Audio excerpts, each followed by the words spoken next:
జగన్మోహన్ రెడ్డి గారు ఎప్పుడు ఒకటే చెప్తాడు. ఆయన చర్చి కావచ్చు, మసీదు కావచ్చు, గుడి కావచ్చు, ప్రతి వ్యక్తి కనుక వారానికి ఒకసారి వాళ్ళు పూజించేటువంటి, వాళ్ళు భక్తితో ఆరాధించేటువంటి దేవుడి దగ్గరికి కనుక వెళితే, మనం ఏమైనా తప్పు చేయాలన్నా, ఇచ్చినటువంటి మాట తప్పాలన్నా, మనం ఎవరినైనా మోసం చేయాలన్నా, మననే దేవుడు గమనిస్తున్నాడు, దేవుడు చూస్తాడు, మనకో మన పిల్లలకో శిక్ష వేస్తాడు అన్నటువంటి భయం, భక్తి ఉండటం వలన ఈ సమాజంలో ఒకళ్ళ వల్ల ఇంకొకళ్ళు నష్టపోయేటువంటి పరిస్థితి ఉండదు, ఒకళ్ళ వల్ల ఇంకొకళ్ళకి ఉపయోగంగా పడేటువంటి పరిస్థితి ఉంటుంది. కాబట్టి ప్రతి వ్యక్తిని కూడా మనం బలవంతంగా ఫలానా మతం తీసుకోండి, లేకపోతే ఫలానా దేవుణ్ణి పూజించాలని చెప్పి చెప్పకుండా, వాళ్ళ మనసులో ఉన్నటువంటి దైవాన్ని వాళ్ళు పూజించుకోవటానికి, వాళ్ళు చర్చికైనా, మసీదుకైనా, గుడికైనా వెళ్ళటానికి ఎటువంటి ప్రభుత్వం ద్వారా కానీ ఇతర అడ్డంకులు లేకుండా మనం ప్రతి ఒక్కరిని కూడా మోటివేట్ చేయాలని చెప్పి ఆయన భావిస్తారు. అందుకే జగన్మోహన్ రెడ్డి గారు ఏ ముఖ్యమంత్రిగా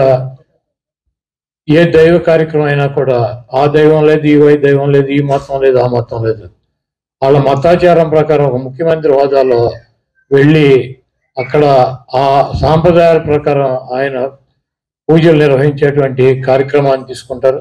అదేవిధంగా ఫాస్టర్లకు కావచ్చు, ఇమాములకు కావచ్చు, పూజారులకు కావచ్చు, అందరూ కూడా ప్రభుత్వం నుంచి వాళ్ళకి ఎంతో కొంత ఆర్థిక సహాయం చేయాలని చెప్పి ఒక గౌరవ వేతనం నిర్ణయించి ఈ రాష్ట్రంలో అనేక మంది కులాలకి, మతాలకి సంబంధం లేకుండా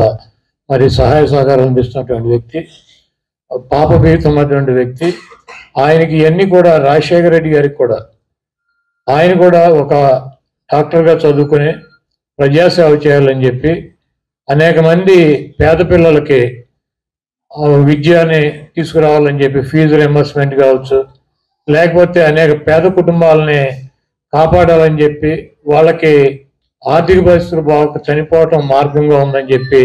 ఆరోగ్యశ్రీ తీసుకొచ్చి అనేక మంది పిల్లల కానించి పెద్దల దాకా అనేక ఆపరేషన్లు, అనేక ట్రీట్మెంట్లు, వేల కోట్ల రూపాయలతో కార్పొరేట్ హాస్పిటల్కి తీసుకువెళ్ళి వాళ్ళకి వైద్యం చేయించినటువంటి పరిస్థితి రాజశేఖర రెడ్డి గారితో బిగినయ్యి జగన్మోహన్ రెడ్డి గారితో జరుగుతూ, అది ఒక రాష్ట్రానికే కాకుండా ఈ దేశానికి 140 కోట్ల మంది ప్రజలకి ఆరోగ్యశ్రీ అనేటువంటి పథకాన్ని తీసుకువెళ్ళినటువంటి ఘనత రాజశేఖర రెడ్డి గారిది. అది ఎలా సాధ్యమైందంటే, ఆయన ఒక డాక్టర్గా, ఒక దేవుణ్ణి నిరంతరం ప్రార్థించేటువంటి వ్యక్తిగా, నేనైతే ఆ దేవదేవుడైనటువంటి యేసుప్రభే ఇటువంటి గొప్ప కార్యక్రమాన్ని వాళ్ళ ద్వారా చేయించారని చెప్పి నేను భావిస్తున్నాను.